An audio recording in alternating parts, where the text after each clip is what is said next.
मी जाणार होतो रावसाहेब, पण ते आनंदात होतो. मला आणि बायकोला दोघांना बोलवलं होतं.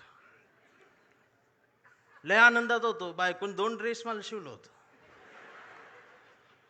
आणि ते काय केम्ब्रिजला बोलवलं होतं. ती बायको आमची युट्यूबला रोज केम्ब्रिज टाकून बघायची. ती मला दाखवायची, इथं चहा घेऊ, इथं कॉफी. म्हटलं तू लिहून ठेव, गेल्यावर करू. मी इतका आनंदात होतो, त्या कडूनची भांडणं लागली. कुणाची? अमेरिका, इस्रायल आणि ती इराण. आणि माझा दौरा रद्द. इमानच उडत नाही.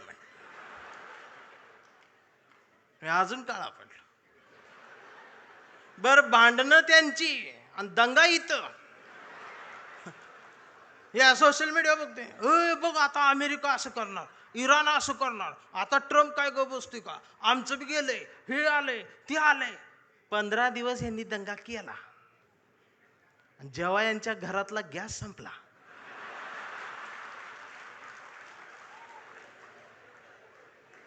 त्यावेळेला बीकॉम झालेली बायको पहिल्यांदाच चुलीजवळ आली. तिला काय चूल पेटना. मैंने युट्यूबवर चूल बघितली. त्या युट्यूबवर याला फुकणी गावली. ह्यानं तिला फुकणी दिली. म्हटलं फुकाय, तर ती डोळ्यातनं बघायला लागली. म्हटलं फुकायचं आहे. मग ती अशी फुकायला लागली, सगळा धूर गेला डोळ्यात. मग तिनं अशी फुकणी याला फेकून मारली, याचा गुडगा फुटला. आणि मग ही लंगडत लंगडत ती गॅसची टाकी घेऊन चौकात आला. चौकात 4 किलोमीटरची लाईन. मग दिवसभर उन्हात थांबलं. फुटाफुटान पुढं सरकत गेलं. संध्याकाळी 5 वाजता याचा नंबर आला. आणि ती पुढं नंबर आल्यावर संध्याकाळी ती काउंटरवरची मुलगी म्हटली, DAC नंबर असेल तरच या. 45 दिवसानंतर बुकिंग होईल, 60 दिवसांनी मिळेल. याच्या लक्षात आलं 60 दिवस गुडगा फुटणार. त्यानं असं डोळं झाकलं, गार वाऱ्याची झुळूक आली. मग यो म्हटला, जगाला युद्धाची नाही, बुद्धाची गरज. कधी चुलीत लाकडं गेल्या. अहो, आमचं उपमुख्यमंत्री शिंदे साहेब सुद्धा टीव्हीवर पहिल्यांदाच नाव घेतलं. कधीच नाव घेतलं नव्हतं बुद्धाचं. ते सुद्धा पत्रकार परिषदेत म्हटले, जगाला युद्धाची नाही, बुद्धाची. बायकोन मला बघितलं, म्हणलं हे काय म्हणतात. मी बघितलं तर ते खरंच म्हणत होते, बुद्धाची गरज आहे. मग मी डोकसं खाजवत म्हटलं, ह्यांच्या बी घरातला गॅस संपलेला आहे म्हणलं.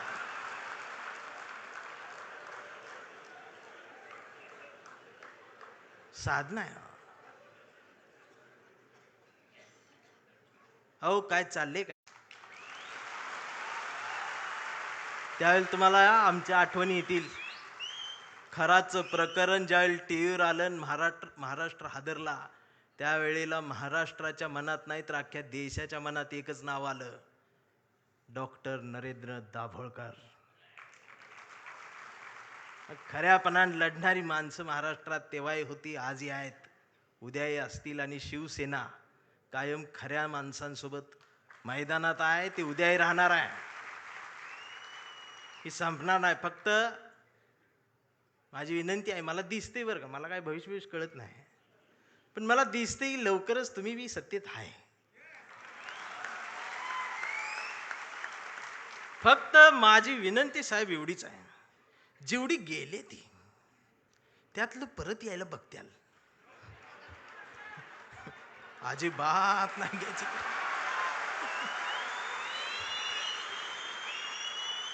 पाया पडतेल येऊन. त्यांचं दुःख आहे हो, त्यांना तुम्ही शिव्या देऊ नका. मला माहित आहे, दररोज उद्घाटन करतात, दररोज सत्कार करतात, पण घरी गेल्यावर दार लावून रडतात. हे मग तर मलाच माहित आहे. दार लावून साहेबांचं नाव घेऊन रडतात. मी म्हणतोय त्यांना, मी येऊ खांदा द्यायला नको. मी काय भीत नाही, सत्तेला भीत नाही, पण मी एवढा आहे, मी माझी कविता घेऊन आलोय. पाखरांच्या चोची मधला घास व्हावी कविता, पहिला आणि शेवटचा श्वास व्हावी कविता, कोसळावेत थेंब भुईत मातीचा वास व्हावी कविता, उगवावा पिंपळ, एक प्रवास व्हावी कविता, त्याच पिंपळाच्या सावलीला मानवतेचे गीत गाणारी बुद्ध व्हावी कविता, मी करावे पाखरांच्या हवाली तिला, मग शुद्ध व्हावी कविता, हिंदूंच्या कंठामध्ये सलाम अलिकम सलाम व्हावी कविता, मुस्लिमांच्या भाळावरचा नाम व्हावी कविता, मंदिर मशीद बांधणाऱ्यांच्या कपाळाचा घाम व्हावी कविता, इंद्रायणीत तरलेला तुकाराम व्हावी कविता, आणि या देशाच्या मातीत विज्ञान पेरणारी अब्दुल कलाम ही व्हावी कविता. ही कविता प्रबोधनकार ठाकरेंच्या विचारांच्या वारसदारांकडूनच येऊ शकते. आमच्या लक्षात येत नाही. आम्ही कुणाजवळ जाऊन बसावं आणि कुठून उठून जावं, ह्याला ज्याला जमलं त्यालाच आयुष्य कळलं. जाणारच आहे ना एकदा तरी. काय राहणार आहे तुमचं? अख्ख्या महाराष्ट्राच्या मनावर राज्य करणारा, हृदयाच्या कप्प्यात बंद झालेला आमचा अजितदादा सारखा नेता अचानक गेलाच ना. काय नेलं सोबत? आणि दादा गेल्या दिवशी दुसऱ्या दिवशी कुटुंब शपथा घेत होतं पण मंत्रीपदाच्या. हा विनोद नाही, हा विनोद नाही, ही वेदना आहे, पर्याय नाही. काय राहते आमचं? आज कितीतरी अधिकारी भ्रष्टाचारात हे आहेत ते आहेत. समोर एखादं वंचित पिचलेलं येतं ना, त्याच्यासाठी कुणाचाच फोन येत नाही, त्याच्यासाठी कुणीच फोन करत नाही, त्याच्यासाठी कुणीच दबाव टाकत नाही. जर अधिकाऱ्यांनो तुम्ही फक्त त्याला बसवून पाणी प्यायला दिलं आणि कुणाचाच फोन न येतात जर त्याचं काम केलं ना, तर संध्याकाळी स्वाभिमानाची झोप लागते. याचा विसर पडला म्हणून बाळासाहेब ठाकरेंना कुंचला सोडून ही बोट उचलावं लागलं. प्रत्येक काळात बाळासाहेब कुठे येणार आहेत? त्यांचे विचार आहेत, आम्हाला ते घ्यायचं आहे. 40-50 वर्षापूर्वीचा जो शिवसैनिकाचा दरारा होता ना, तो दरारा पाहिजे मला परत मुंबईत आल्यावर. आवाज पाहिजे, त्याची नजर पाहिजे. छत्रपती शिवाजी महाराज, त्यांचं नाव घेऊन राजकारण, किती उंचीचा पुतळा, यावर तुमचं प्रेम, ती बी वाऱ्यान पडते आणि मग ती तुकडे होऊन पडतात आणि मग ही आमची लगेच रडते. महाराज, पुतळ्यात महाराजांना बघायची सवय लागली. हेच झालं ना आमच्या महापुरुषांच्या बाबतीत. अगदी 4-5 वर्षाસુધી महाराष्ट्रात सकाळ आली, शुभ शिव सकाळ, भगवा झेंडा आला असा. मी डोकसं खाजवत म्हटले, ही सकाळ कुठनं आली? म्हणजे आता महाराज येणार, उठा, आपली सकाळ झाली. मी कुणाला तरी चिडवण्यासाठी होती. मग दुसऱ्यानं बघितलं, ते म्हटलं त्यांची झाली, आपली कधी? हे म्हटलं कर आपली. मग निळा झेंडा, शुभ भीम सकाळ, 11 वाजता. शिव सकाळ, भीम सकाळ, शिव सकाळ, भीम सकाळ. मग तिसरा एक जागा झाला, म्हटलं आमची घ्या, पिवळा झेंडा, शुभ लहू सकाळ. या सकाळ आल्या कारण महापुरुषांच्या पुतळ्याजवळ मेंढरांची गर्दी वाढली. ही पुतळ्याजवळ वाढलेली मेंढरांची गर्दी जोपर्यंत पुस्तकांजवळ, विचारांजवळ येणार नाही, तोपर्यंत ह्यांना काय कळणार आहे? रात्रीचे 1:30 वाजता आमदार शिव्या देते फोन करून त्या प्रकाशकाला. मी ऐकली, ती ऐकली. 8 मिनिटात 36 शिव्या आहेत.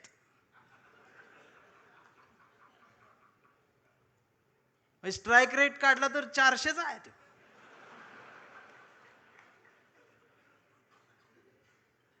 मला त्याचं वाईट नाही वाटलं, पण त्यांच्या घरी त्यांच्या मिसेस आहेत, आई आहे, मुलगी आहे, ही नीट बोलत असेल. आणि बाळासाहेब असते तर मातोश्रीवर बोलवून 400च्या स्ट्राईक रेटनं. बाळासाहेब नसलेून काय झालं? तुमच्या मनगटात तो विचार आहे ना, तो स्वाभिमान जिवंतच ठेवा. एक गरज आहे. आणि खरं सांगू आदित्य दादा, गावगाड्यावर, शहराच्या चौकात, झोपड्यांमध्ये एक हुंदका आहे, एक हंबरडा आहे, जो राम कृष्ण हरी माऊली म्हणत एखाद्या नव्या ठाकरेची वाट बघत बसलाय.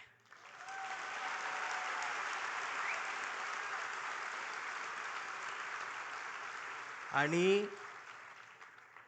ती पोकळी भरून काढण्याचं काम, भरीव काम आता तुम्ही करायला सुरुवात करावी. हा शिवसैनिकासोबत माझ्यातला भीमसैनिक सुद्धा तुमच्यासाठी मैदानात उतरणार. कुठपर्यंत आम्ही एकमेकांशी भांडत बसायचं? जर शिवाजीनगर मधून समतेचा आणि मैत्रीचा हात, जर माझ्यासाठी दोस्तीचा हात येत असेल, तर आंबेडकर नगर मधून माझा सुद्धा हात मैत्रीचा तुमच्यासाठी पुढे यायला पाहिजे. आणि हा देश संविधानाचा आहे ना, मी हिरव्यांचा आहे, निळ्याचा आहे ना, मी भगव्याचा आहे. मी भगव्याचा आहे. कुठल्या भगव्याचा? मी वारकऱ्यांच्या भगव्याचा आहे. मी बाळासाहेबांनी शिवसैनिकांच्या हातात जो भगवा दिलाय, मी त्या भगव्याचा आहे. मी तो भगवा घेऊन आलोय, पण त्याच्या सोबत मी या देशाचा तिरंगा सुद्धा आज घेऊन आलोय. आणि मला काय करायचं ती करा. या देशाच्या संविधानाला आणि तिरंग्याला जरी साधं नख लागायचा प्रयत्न जर कोणी केला, तर माझा ह्यो काळा रंग तुमच्यात मिसळून जाईल. आता ही भाषाच कळत नाही यांना, वैचारिकपणच राहिलं नाही. राऊत साहेब लगेच मारतेत, अंगावरच येते, शाईच टाकायला देश आहे. परवा एका कार्यक्रम सुरू करायच्या आधी ती DYSP माझ्याकडे आली, म्हटले भाषण करू नका. म्हटलं काय झालं? काही संघटना तुमच्यावर शाई टाकायला. मी म्हटलं मी लय लांब आलोय, करू देते. बाजूला ते कॉन्स्टेबल बघत होत माझ्यावर, ते हसायला लागलं मला बघून. म्हटलं काय झालं, का हसताय? तर म्हटले तुमचं तोंड काळ करणार आहे. मी म्हटलं साहेब बोलू दे 2 मिनिटं. तर ते म्हटले तुमच्या रिस्कवर बोलणार का? मी म्हटलं अहो आम्ही जन्माला येतानाच आमच्या रिस्कवर आलो.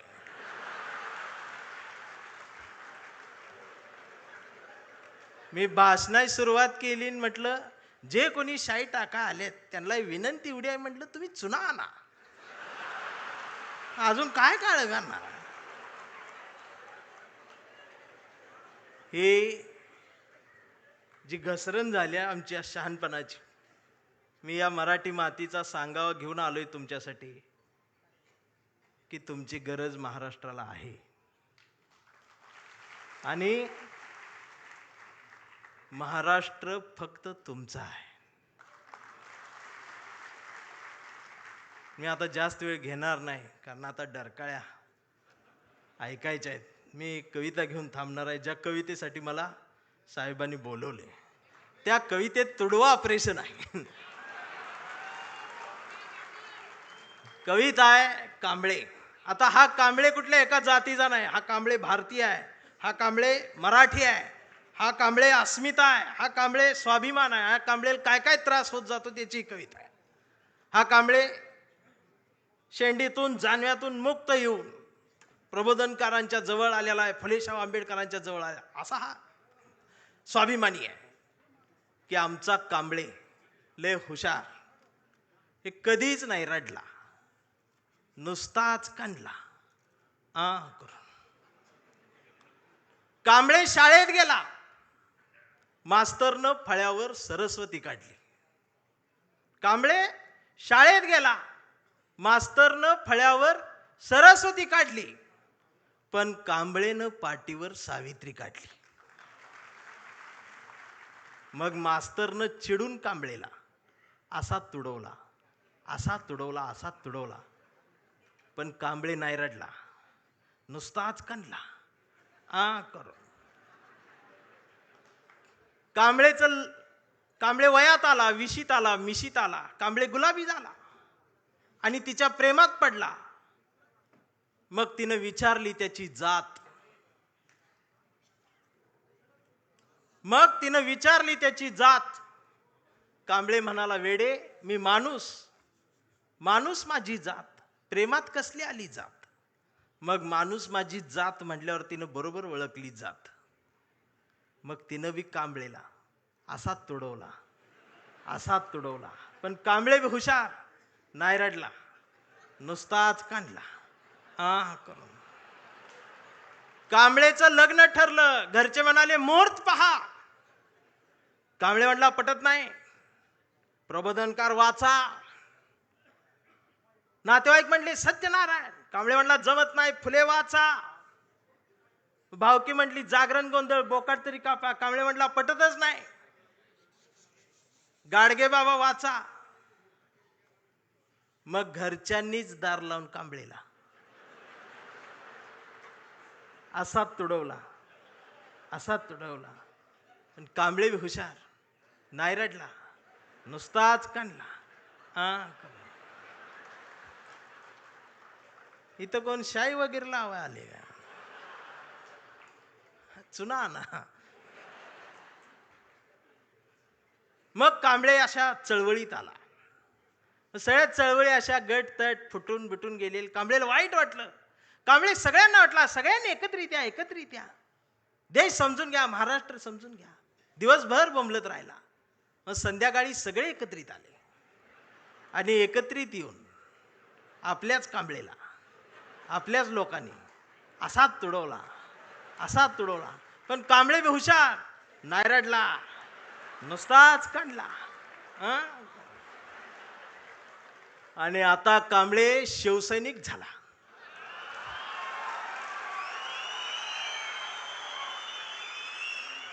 आता कांबळे शिवसैनिक झाला, शहाणा झाला, आमदार झाला, खासदार झाला, मंत्री झाला. मग त्याला फोडायसाठी सापळा रचला. त्याला बुलवून बुलवून घेतलं, कांबळे नाही गेला.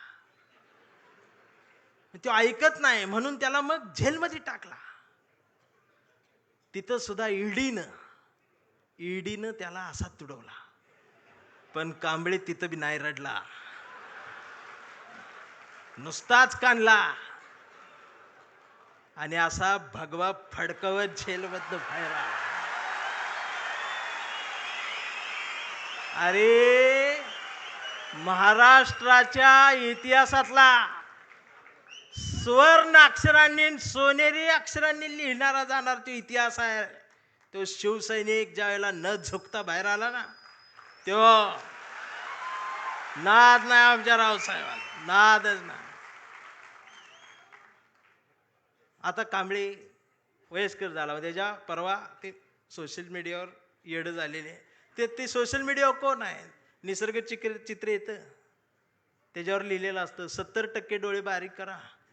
हे बारीक करतात आणि त्याच्यात येतं स्वामी दिसले पाया पडते. तो 70% डोळे बारीक करून स्वामी बघणाऱ्यांची जमात वाढली साहेब. अजून 30% डोळे उघडे आहेत ना, ती सुद्धा पूर्ण बंद व्हायच्या आधी उघडा, नाहीतर खरात घरात घुसल.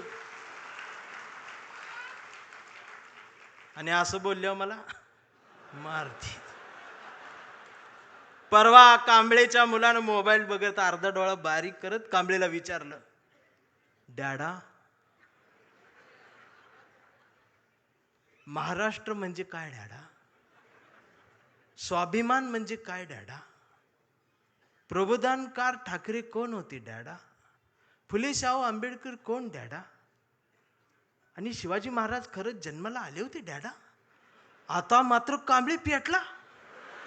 अरार म्हटला, गावभर पेरलं आणि घरातच नाही उगवलं. म्हणून त्यानं दार लावून पोरालाच असा तुडवला, असा तुडवला. पण चिरंजीव कांबळे हुशार, तो पण नाही रडला, तो दोनदा काढला करून. मग याच्या लक्षात आलं, DNA मधनं ही डबल जात. विचार ही स्वाभिमानातनच द्यायला लागत असतात. आणि आता कांबळे वेडा झालाय. कांबळे वेड्यांच्या दवाखान्यात आहे. व्यवस्थेने त्याला वेडा ठरवलंय. कांबळे वेड्यासारखं स्वाभिमान म्हणतो, कांबळे वेड्यासारखं निष्ठा म्हणतो, कांबळे वेड्यासारखं संघटन म्हणतो, कांबळे वेड्यासारखं मराठी म्हणतो, कांबळे वेड्यासारखं भारत म्हणतो, कांबळे वेड्यासारखं शिवराय ते भीमराय सांगतो. पण डॉक्टर सुद्धा कांबळेला शॉक देऊन तुडवतायत. पण कांबळे नाही रडत, तो नुसताच कंथी करून. हा कांबळे जोपर्यंत जिवंत आहे तोपर्यंत शिवसेना जिवंत राहणार आहे. हा कांबळे जोपर्यंत जिवंत आहे तोपर्यंत बाळासाहेब ठाकरे, फुले, शाहू आंबेडकरी, मराठी माती, मराठी माणूस जिवंत राहणार आहे. एवढाच सांगावा घेऊन आलो होतो. जागर राहावा, दिवसा बी जागर राहावा, रात्री बी जागर राहावा. आणि पुन्हा तो दरारा मला पाहिजे. आणि आदित्य दादा, माझ्या कवठीमंकाळच्या मातीचं तुम्हाला सांगणं आहे की आता तुम्ही या मैदानात, म्हणजे तुम्ही तसं मैदानात आहेच, या माय मराठी मातीत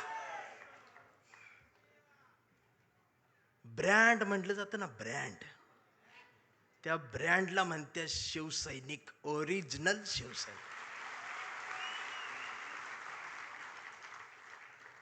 थांबताना एवढंच म्हणेन, आभारांचे भार कशाला, सत्तेचे हार कशाला, मनात एक घरट बांधूया या शिवसेनेचं, या शिवसेनेच्या घरट्याला दार कशाला, झुळझुळत्या या बाळासाहेबांच्या झऱ्याला आपल्याही स्वाभिमानाचं पाणी देत राहूया. मिनमिनत्या या मासाहेबांच्या हृदयाच्या दिव्याला आपल्याही जगण्याचा उजेड देत राहूया. आणि जोपर्यंत ठाकरे घराणं आमच्या मनाला साथ घालत राहील त्याला आयुष्यभर असाच प्रतिसाद देत राहूया. मी राऊत साहेबांच्या स्वाभिमानाला वंदन करतो. तुमच्या सर्व शिवसैनिकांना मनापासून जय महाराष्ट्र करतो. थांबताना हुंदका दाटून येतोय. एवढ्या मोठ्या स्टेजवर, एवढ्या मोठ्या प्रबोधन पीठावर मला उभं करण्याची संधी तुम्ही दिलीत. मी आभारी आहे. धन्यवाद.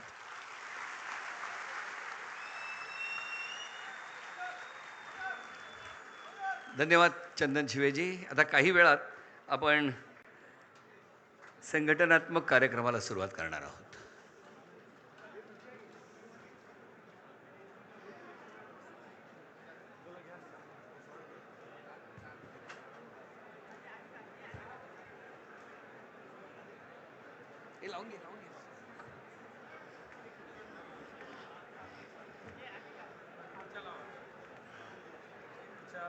इथे इथे इथे इथे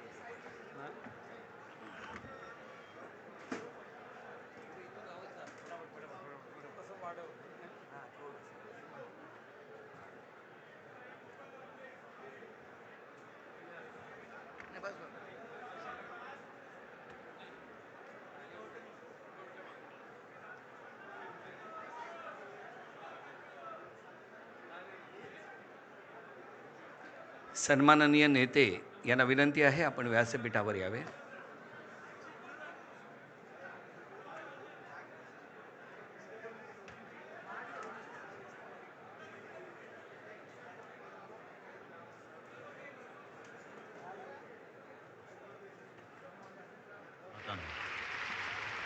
आज एकच निर्णय घेऊन उठायचे आपल्याला. एकच निर्णय की कोणी काही केलं तरी मात्र आम्ही आणि आमच्या रक्तामध्ये सळसळणारा भगवा रंग कधी कुठे कुठे फिका पडू देणार नाही. मनामध्ये माझ तरी आपण मुजोर नाही, दिसतो साधे भोळे तरी मनगट कमजोर नाही. आपल्याला लढायचा कुणामध्ये जोर नाही, आपल्या एवढी कुणाचीही निष्ठा कठोर नाही. तुझ्या मनामध्ये आहे आपलाच भाग्य, आपण तरी कुणी बाळासाहेबांची लेकरे. पक्ष आपला ठाकरे, चिन्ह आपलं ठाकरे, आन बान शान ठाकरे. पक्ष आपला ठाकरे, चिन्ह आपलं ठाकरे. समजा उद्या तुमच्या हातामध्ये सत्ता आली आणि तुमचे आमदार तिकडे गेले, तर मात्र आज तुम्हाला सांगतो सगळ्यांना, यापुढे एक आमदार जर शिवसेनेतनं फुटला तर मात्र कायद्याची पर्वा न करता त्याला रस्त्यात तुडवा. कुणी आला गेला तरी श्रद्धा आपली ढळत नाही, सच्चेपणा आपला हा कुठे विकत मिळत नाही. गद्दारी करून आपण शेपूट घालून पळत नाही, हे दिलेले तुकडे झाले आपण कधी गिळत नाही. आवाज आपलाच खतरनाक रे. आपण तरी कुणी बाळासाहेबांची लेकरे. पक्ष आपला ठाकरे, चिन्ह आपलं ठाकरे, आणबाण शान ठाकरे. पक्ष आपला ठाकरे, चिन्ह आपलं ठाकरे. मला सांभाळलं, मला सांभाळा, आदित्याला सांभाळा आणि महाराष्ट्राचा उत्कर्ष करून द्या.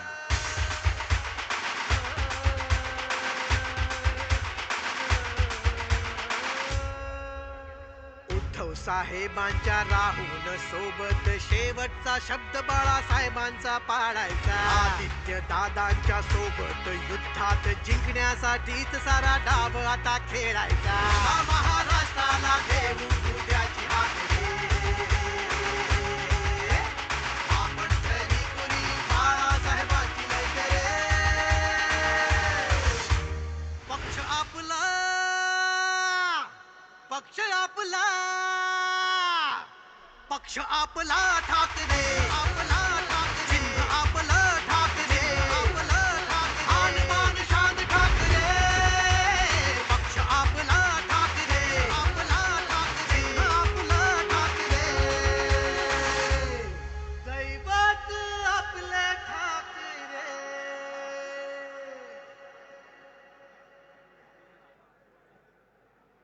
त्या बाजूला बॅलन्स झालाय ना व्यवस्थित.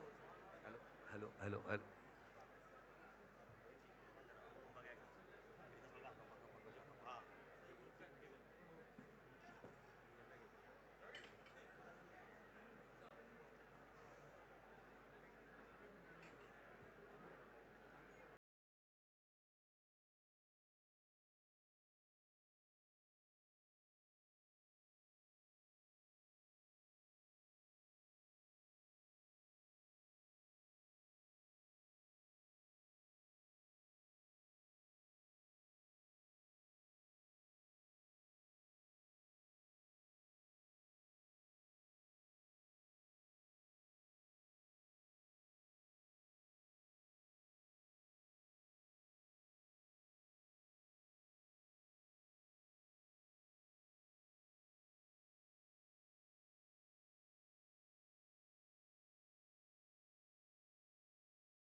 जाईल तो रंग या देशात राहणार नाही ऑफिसर.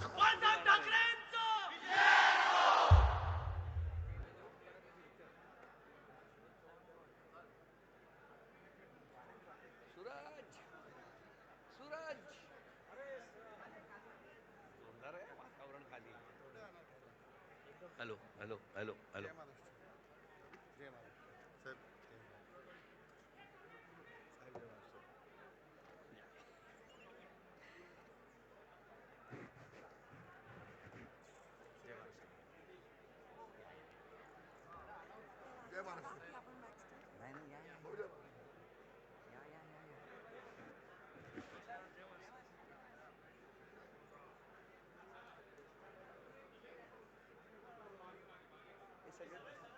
बसा बसा.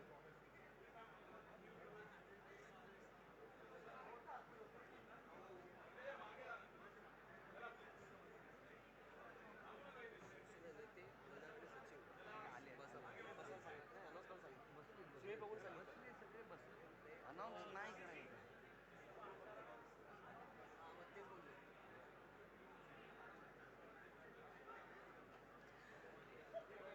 सर्व सन्माननीय आमदारांना विनंती आहे आपण व्यासपीठावर यावं.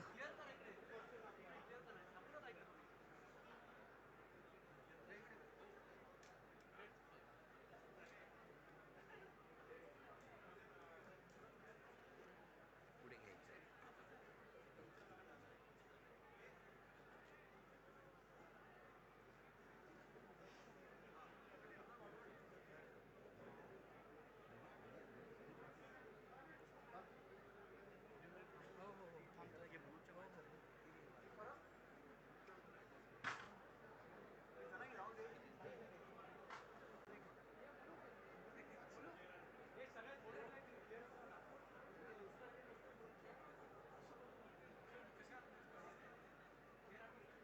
सुरू करा.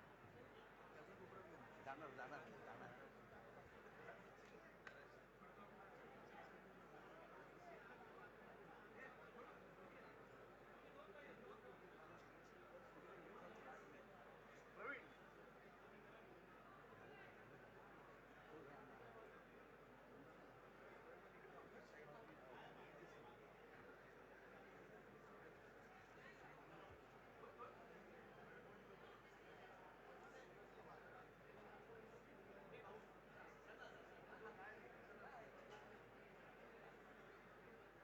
Ready ready. चला चला चला. साहेब सुरू करा.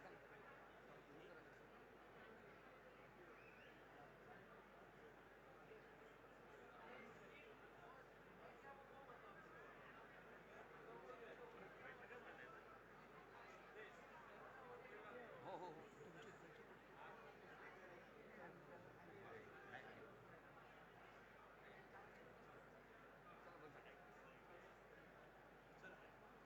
Ready ready. कर्टन ए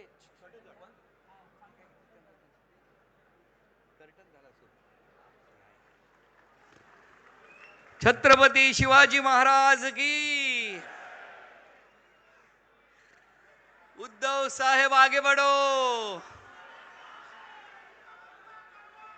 मी विनंती करतो शिवसेना पक्षप्रमुख आदरणीय उद्धव साहेब ठाकरे यांना की त्यांनी छत्रपती शिवाजी महाराजांच्या पुतळ्यास पुष्पहार अर्पण करावा.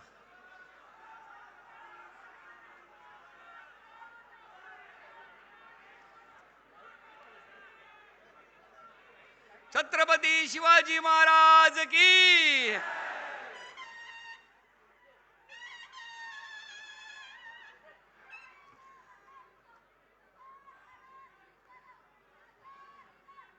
सर्व प्रतिमांचं पूजन कैलासवासी प्रबोधनकार ठाकरे, वंदनीय हिंदू हृदय सम्राट शिवसेना प्रमुख बाळासाहेब ठाकरे, स्वर्गीय महासाहेब,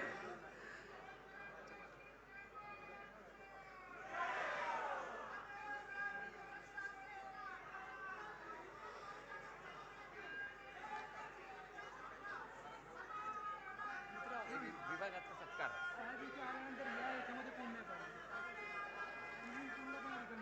मी विनंती करतो विभागाच्या वतीने पक्षप्रमुख उद्धव साहेब ठाकरे यांचा सत्कार आणि शिवसेना नेते युवासेना प्रमुख आदित्यजी ठाकरे यांचाही सत्कार.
सभागृहात उपस्थित असलेल्या सर्व शिवसैनिकांना, महिला शिवसैनिकांना माझा जय महाराष्ट्र.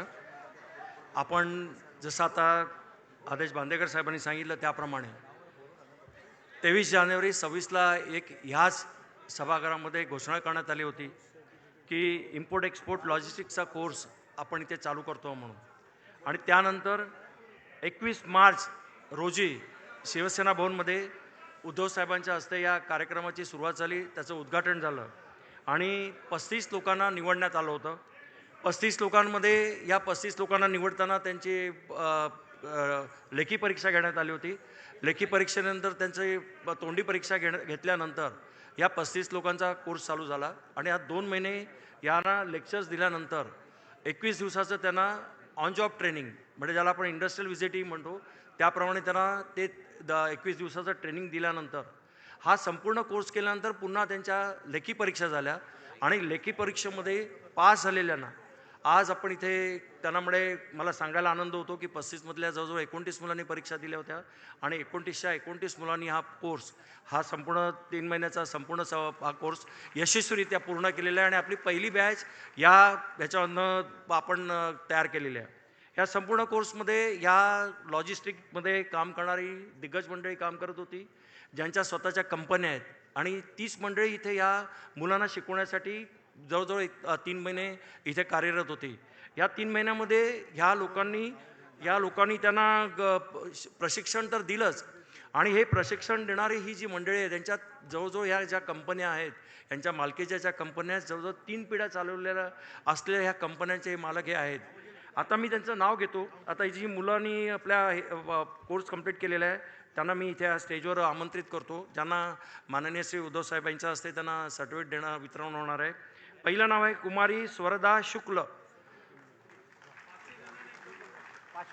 त्यानंतर आहे रजत मुळे, त्यानंतर अक्षय माळवी, शुभम कोयंडे आणि कुमारी आश्रया विनोद चव्हाण. ही सर्व मंडळी यांना आपण इथे आमंत्रित केलेलं आहे.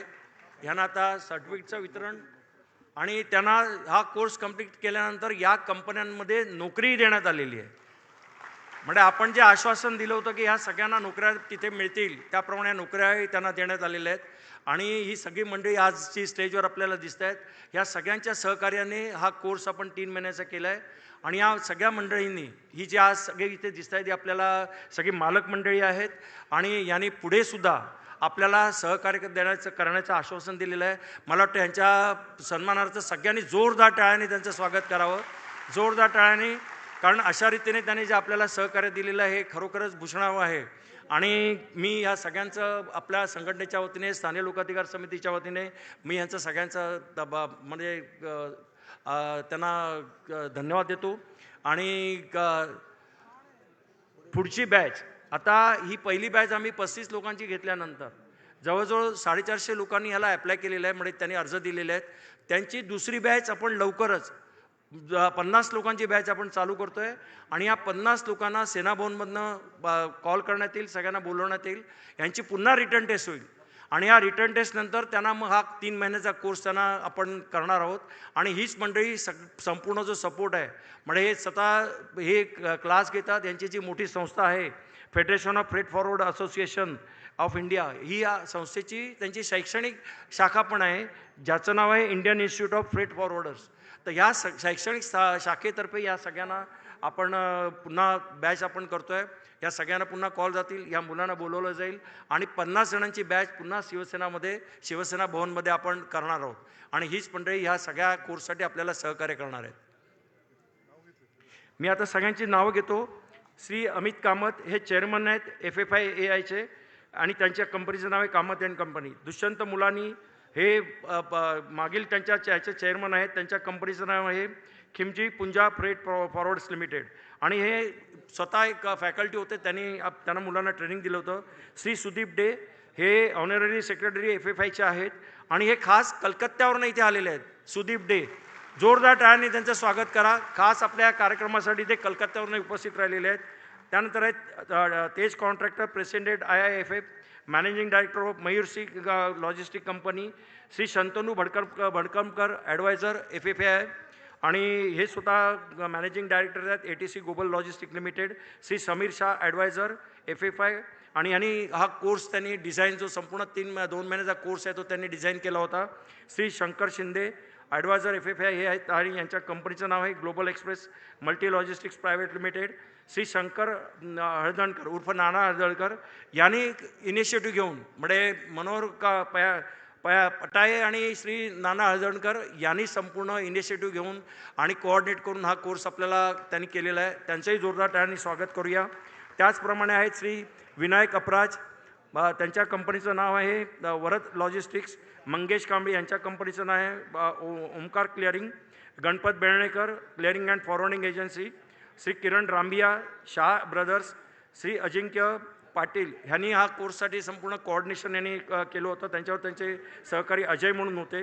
आणि ह्या ज्या लोकांनी हा कोर्स दिला आहे त्यांची नावं आहेत, म्हणजे ज्यांनी ह्या मुलांना शिकवलं त्यांची नावं आहेत श्री वीरेंद्र दयाल, श्री दीपक चौधरी, मिहीर भडकमकर, वरद अबराज, चैताली मेहता. त्यानंतर काळे लॉजिस्टिक्सच्या वतीने त्यांचे लोक आले होते. आणि काही ज्या ओनर कंपन्या आलेल्या आहेत त्या सगळ्यांचं मी इथे आपल्या वतीने पुन्हा एकदा जोरदार स्वागत करतो. सचिन नाईक यांचं नाव आहे, ते इथे आलेले आहेत. तर सगळ्यांचं पुन्हा एकदा मी आपल्या वतीने आणि आपल्या संपूर्ण संघटनेच्या वतीने मी त्यांचा आभार व्यक्त करतो. धन्यवाद.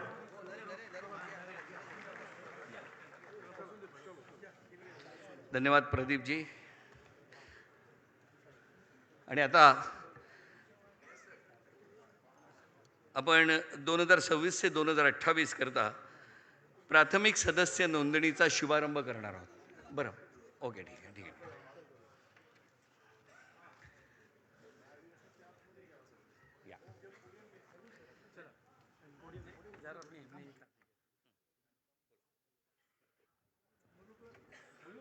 सध्या राजकारणातील घोडे बाजाराला खूप मोठा ऊत आला आहे. काही जणांनी घोडे बाजारात आपल्याला विकायला ठेवलं आणि विकले सुद्धा गेले. परंतु या घोडे बाजाराला न जुमानता पक्षनिष्ठा म्हणजे काय, नेतृत्वाला साथ देण्याचं म्हणजे काय, याचं ज्वलंत उदाहरण शिवसेनेच्या 4 मावळ्यांनी दाखवून दिलेलं आहे. आणि ह्या 4 मावळ्यांवर शाबासकीची थाप मारण्याची विनंती मी पक्षप्रमुख माननीय उद्धवजी ठाकरे साहेबांना करणारच आहे. त्याच्यामध्ये पहिले जे आपले मावळे आहेत या सगळ्यांना पूर्ण उरत आहेत ते आपल्या सर्वांचे लाडके खासदार संजय राऊत साहेब यांना शाल आणि पुष्पगुच्छ देऊन त्यांचं कौतुक केलं जाणार आहे.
तेवढीच जबाबदारी पार पाडून ह्या गद्दारांना धडा शिकवण्याचं निश्चय ज्याने केलेला आहे ते खासदार अनिल देसाई.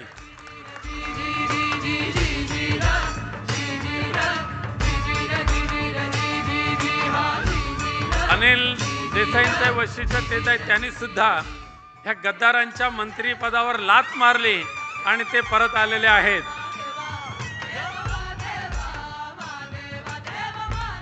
आणि आता चौथे जे आहेत त्यांचं नाव मला सांगण्याची आवश्यकता आहे असं मला वाटत नाही. खोक्यांचे ट्रकच्या ट्रक ज्यांच्या घरासमोर या गद्दारांनी आणून ठेवले त्या खोक्यांना लाथ मारली आणि माझी निष्ठा मातोश्रीशी आहे. आज जर मला छाती उघडता आली असती तर मी माझ्या हृदयातले हिंदू हृदय सम्राट बाळासाहेब ठाकरे दाखवले असते असे सांगणारे राजाभाऊ वाजे आमच्या शिवसैनिकांचे आणि निष्ठावंतांचे ते अभिमान.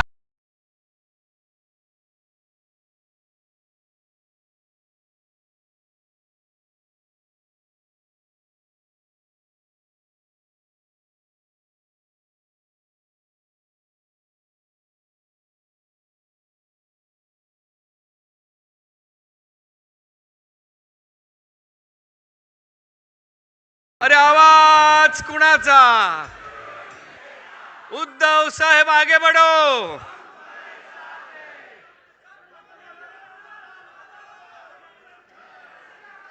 प्रत्येक शिवसैनिकाच्या डोळ्यातलं पाणी बरंच काही सांगून जात आहे निष्ठा काय असते ते.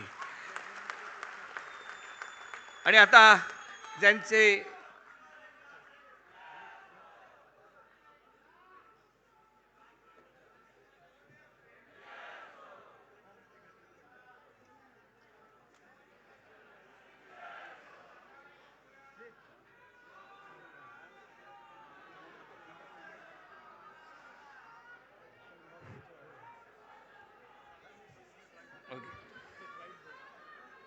दोन 2026 ते 28 करता प्राथमिक सदस्य नोंदणीचा आज शुभारंभ होतोय. पक्षप्रमुख आदरणीय उद्धवसाहेब ठाकरे यांच्या स्वाक्षरीने आणि त्यांच्या शुभ हस्ते.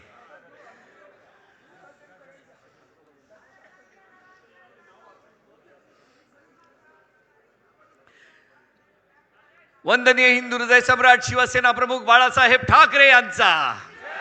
अरे आवाज कुणाचा? पक्षप्रमुख आदरणीय उद्धव साहेब ठाकरे आगे बढो. आणि आता आपण ज्यांचे विचार ऐकण्यासाठी उत्सुक आहोत मी विनंती करतो शिवसेना पक्षप्रमुख आदरणीय उद्धव साहेब ठाकरे यांना की त्यांनी या वर्धापन दिनाच्या दिवशी मार्गदर्शन करावे.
जमलेल्या माझ्या तमाम हिंदू बांधवांनो, भगिनींनो आणि मातांनो,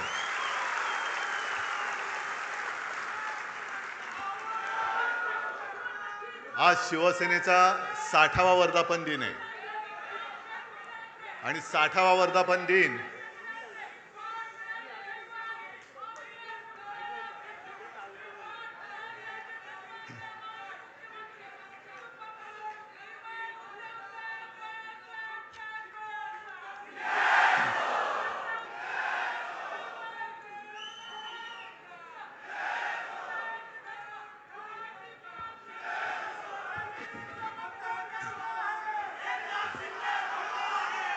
आणि 60वा वर्धापन दिन हा हिरक महोत्सव असतो.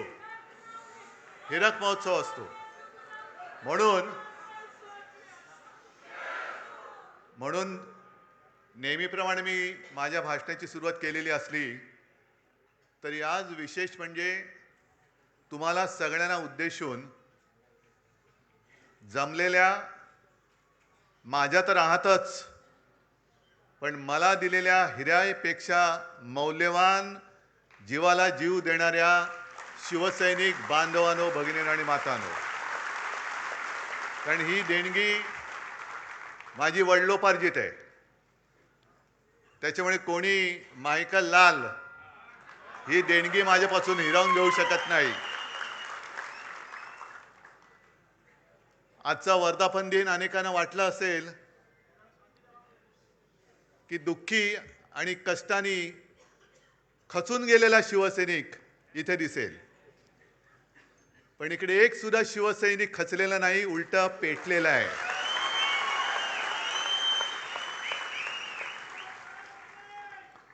आणि त्या कांबळेला कसा तुडवला पुढचं तुम्हाला माहिती आहे. कारण अनेक जण मला सांगतात की उद्धवजी आता तरी आदेश द्या. म्हटलं आदेश बाळासाहेब कधीच देऊन गेलेत.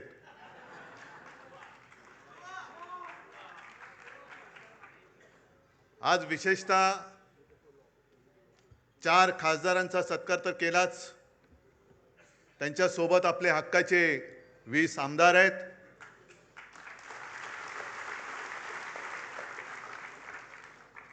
तुमच्यामध्ये बसलेले अनेक नगरसेवक आहेत आणि या चॅनलच्या माध्यमातून देशाच्या कानाकोपऱ्यात शिवसेना आणि बाळासाहेब प्रेमी हा कार्यक्रम बघतायत. तुमचा सत्कार कसा करायचा? माझा जीव ओवाळून टाकला तरी हा सत्कार पूर्ण मी करू शकत नाही. कारण संकटामागून संकट आली, येतील, पुढे येतील, पण संकटाला पुरून उरणारा शिवसैनिक माझ्यासोबत आहे तोपर्यंत मी सुद्धा करणार नाही. ही 60 वर्ष ही काही साधी नव्हती. या 60 वर्षामध्ये ज्यांनी शिवसेनेसाठी खस्ता खाल्ल्या, आज सुद्धा माझ्यासमोर अनेक जण बसलेत, तुरुंगवास भोगलेत, रक्ताचं पाणी केलंय. त्यातले काही जण आपल्यात आहेत, काही जण आपल्यात नाही आहेत. त्या सगळ्यांना मी विनम्र अभिवादन करतोय. शिवसेना प्रमुखांसोबतची ती पहिली नेत्यांची फळी, ती त्यावेळेला जी सगळी होते, मनोहर जोशी, सुधीर जोशी, वामनराव, प्रमोद नवलकर, दत्ताजी नलोडे, किती नावं घ्यायची. या सगळ्यांनी जे जे काही त्यावेळेला कष्ट घेतले, ते कष्ट आज महाराष्ट्राच्या कानाकोपऱ्यात आपल्याला दिसत आहेत. संकट अनेक आली, हे काय संकट नाहीच आहे. मगाशी चंदन शिवे जे बोलले तेच माझं मत आहे की ज्या वेळेपासून आपण आपलं यश अपयश हे निवडणुकीच्या निकालाबरोबर तुलना करायला लागलो, तिकडे आपण फसलो.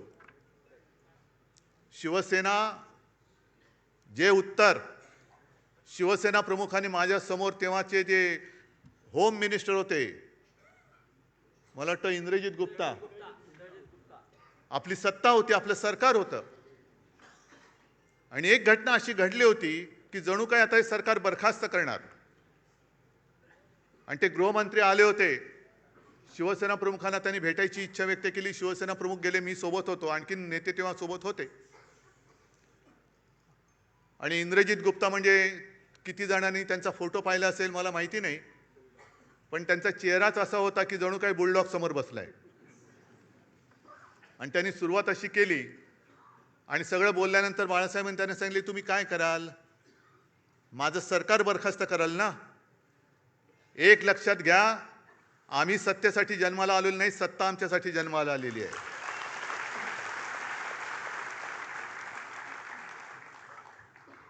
आणि 60 वर्ष त्याच्यामध्ये आणीबाणी सुद्धा आली. आणीबाणीचा काळ आणखीन भयानक होता.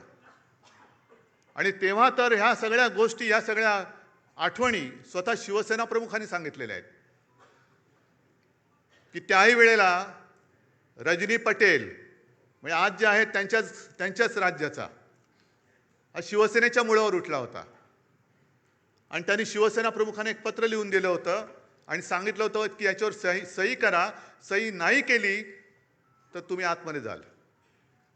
आणि ते पत्र असं होतं की जणू काही शिवसेना ही काँग्रेसमध्ये विलीन करा. जे आज बोंबलत बसलेत ना, आम्हाला वाटलं शिवसेना काँग्रेसमध्ये विलीन करणार. अरे 30 वर्ष भाजपसोबत राहून भाजपात नाही विलीन झालो तर काँग्रेसमध्ये कोण विलीन होणार?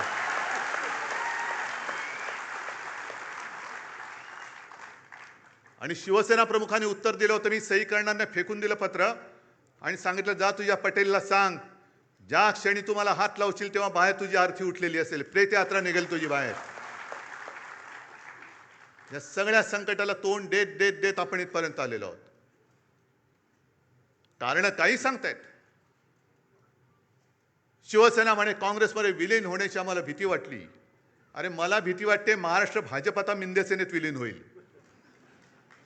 कारण एक भाजपवाला मला सांगत होता की उद्धवजी काय दिवस आलेत आमच्यावर, आम्ही शिवसेनेसोबत भाजपा गावागावात पोहोचवण्यासाठी घरदार विसरून मेहनत केली, पण आता हे उपरे आमच्या डोक्यावरती बसलेत. आणि म्हणे काय सांगावं, दिल्लीतनं उद्या आदेश येईल, जा मिंदेची दाढी खाजवा. मिंदेचं म्हटलं नको, एवढं पुरेसं आहे, कळलं मला पुढचं काय ते, आम्हाला खाजवावी लागते दाढी. ही अशी वेळ आली. आहे कुठे तो भाजप, आहे कुठे? आज भाजपकडे संसदेत 2/3 मेजॉरिटी अजिबात नाहीये, पण जेवढे भाजपाचे खासदार आहेत त्याच्यात 2/3 सगळे बाहेरचे आहेत, सगळे काँग्रेसमधले आहेत, इथले तिथले आहेत. म्हणजे जे मी लोकसभेच्या निवडणुकीत बोलत होतो तेच मगाशी कोणतरी एक कवी बोलले की अरे तुम्हाला राजकारणात पोरं होत नाही म्हणून आमची का पळवत आहे? तुमच्या वांजोटेपणावर तुम्ही उपचार करा ना, विचाराचं वांजोटेपण आहे तुमच्यामध्ये. आमची कशाला पोरं पळवतात? किती पळवाल पोरून? आमची काय तुमची पोरं पळवणारी टोळी म्हणून आमची पोरं पुरवणारी टोळी नाहीये. किती किती घेऊन जाल तुम्ही?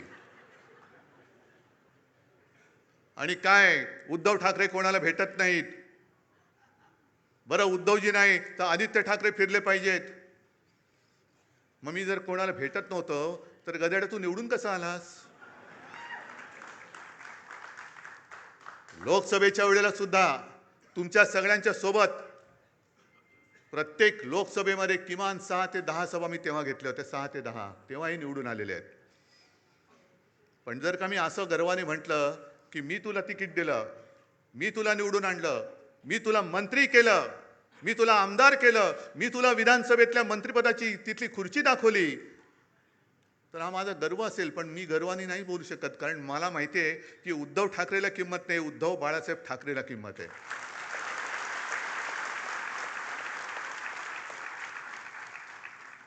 आणि याचं भान मला आहे. आपण ज्या वेळेला सगळ्या महिलांना माहिती आहे, आता शहरामध्ये तर काही जंगलतोड बेसुमार चाललेली आहे. शहरामध्ये वडापाव माहिती आहे, पण वडापाव म्हणजे वटसावित्रीचा वड गेला, त्याच्यावरती फेऱ्या मारणं गेलं. पण वड मोठा असतो, त्याचे पारंब्या असतात. एखादा लांबून नमस्कार करतो, त्या पारंबीला वाटतं मलाच केला, तुला नाही केला, तुझ्या मागच्या खोडाला केलेला आहे, हे लक्षात ठेव. वड त्याला म्हणतात.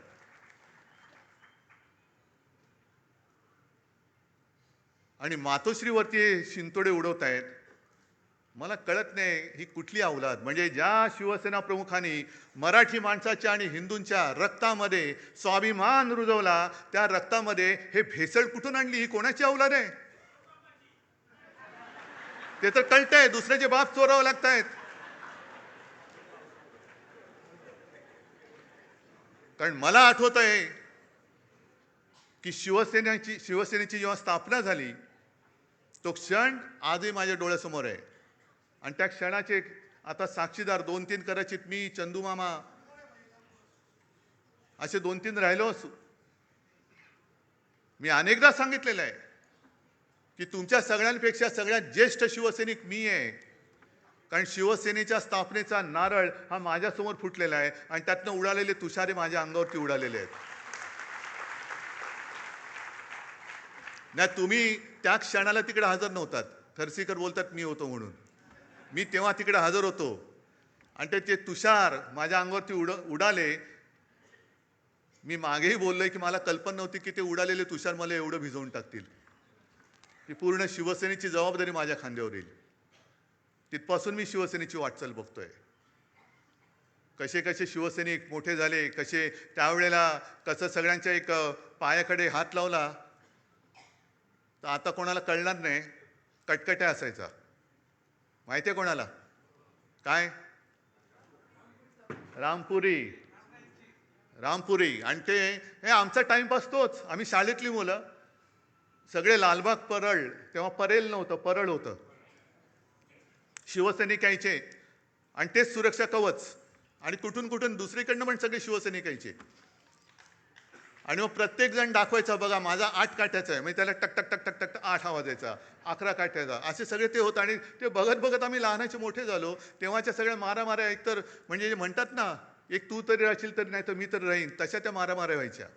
गँग वॉर, हे तसं गँग वॉर आत्ता जसं मध्ये झालं होतं तसं गँग वॉर नाही. वाड्यांची फाईट, सोडा वॉटरच्या बाटल्या, दगडफेक वगैरे सगळं तिथून बघत बघत बघत आता जे सुरू झालंय ते सगळं काय त्याला म्हणतात, ट्रोलिंग.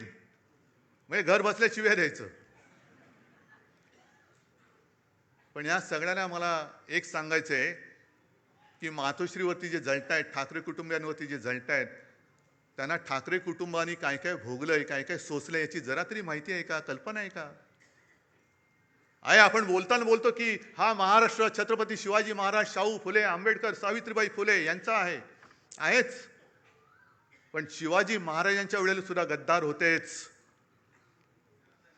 शाहू फुले, आंबेडकर सगळ्यांना त्रास झालाय. महात्मा ज्योतिबा फुले आणि सावित्रीबाई यांच्यावर सुद्धा धोंडमार आणि शेणमार झालेली आहे. आज आपण त्यांना दैवत मानतो, पण प्रत्यक्ष होते त्यावेळेला त्यांच्यावरती शेणमार झालेली आहे. शाहू महाराजांना सुद्धा त्याचा सामना करावा लागलेला आहे. त्यांची सुद्धा बदनामी झालेली आहे.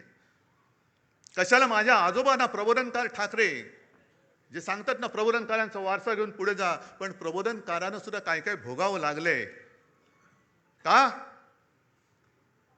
तर कर्मठ आणि बामणी वृत्ती, ज्या जुन्या वाईट रूढी परंपरा होत्या त्या तोडून मोडून टाकल्या पाहिजेत, याच्यासाठी प्रबोधनकार उभे राहिले होते. घराचा पत्ता नाही, कुटुंब घेऊन महाराष्ट्रभर फिरले. अनेकदा बाळासाहेबांनी सांगितलेले की त्यांची ती भावंड आणि आई, मी तर माझ्या आजीला कधी बघितलं नाही, पण विंचवाचं बिराट जसं पाठीवर असतं तसं घेऊन माझे आजोबा महाराष्ट्राच्या कानाकोपऱ्यात फिरत होते. एखाद्या गावी गेल्यानंतर कुठे आसरा मिळाला तर आजीला सांगायचं की ठीक आहे चल बघ, आणि आजी माझी सगळं काही भांडी कुंडी जी काही 2-4 असतील ती काढून काय संसार थाटायचा प्रयत्न करायची. तेवढ्यात आजोबा गावातनं फेरी मारून यायची आणि सांगायची नाही जमत, चला निघायचं आपल्याला, चालले दुसऱ्या गावामध्ये. अनेक वेळेला त्या काळी आमच्या घरावरती मेलेली कुत्री आणि कचऱ्याचे ढीग फेकले गेलेले आहेत. शिवसेना प्रमुखांनी तर काय टीका सहन केली हे तुम्हाला माहिती आहे. आज माझ्यावर टीका होते, माझ्या पत्नीवरती टीका होते, आदित्यवरती घाणेरडे आरोप होत आहेत, तेजसवरती होत आहेत. का? तर एका क्षणी ज्या वेळेला भाजपने दगा दिला तेव्हा मला जबाबदारी स्वीकारावी लागली मुख्यमंत्री पदाची, म्हणून हा जळफळाट झाला. तुम्ही नाही, तुम्ही मातोश्रीने फक्त वाढायचं काम करायचं, जेवायचं काम ते करणार. जे काय मिळेल, मंत्री मीच झालो पाहिजे, मुख्यमंत्री मीच झालो पाहिजे, माझं ड्युटा कार्ट खासदार झालं पाहिजे, मंत्री झालं पाहिजे, मातोश्रीने भोगायचा मातोश्रीला अधिकार नाही. नाहीच आहे, आम्हाला नको आहे काही. पण सोसायचं किती? उद्धवजींचं ठीक आहे, पण आदित्यने फिरायला पाहिजे. अरे पण जेव्हा जेव्हा आमच्या कुटुंबावरती हल्ले झाले, कोणाचे असे शाब्दिक किंवा काही आरोप केल्यानंतर यापैकी या गधड्यांपैकी एक तरी छातीची ढाल करून आमच्या समोर उभा राहिला होता त्यांच्या वार झाल्याला. आज जी काही गद्दारी झालेली आहे, मी त्या त्या वॉर्डातल्या तमाम मतदारांची आज जाहीर माफी मागतोय. कारण त्या सगळ्या मतदारांनी अगदी मोदींची लाट असताना त्यांच्या विरोधात माझ्यावरती, बाळासाहेबांवरती विश्वास ठेवून यांना निवडून दिलं होतं.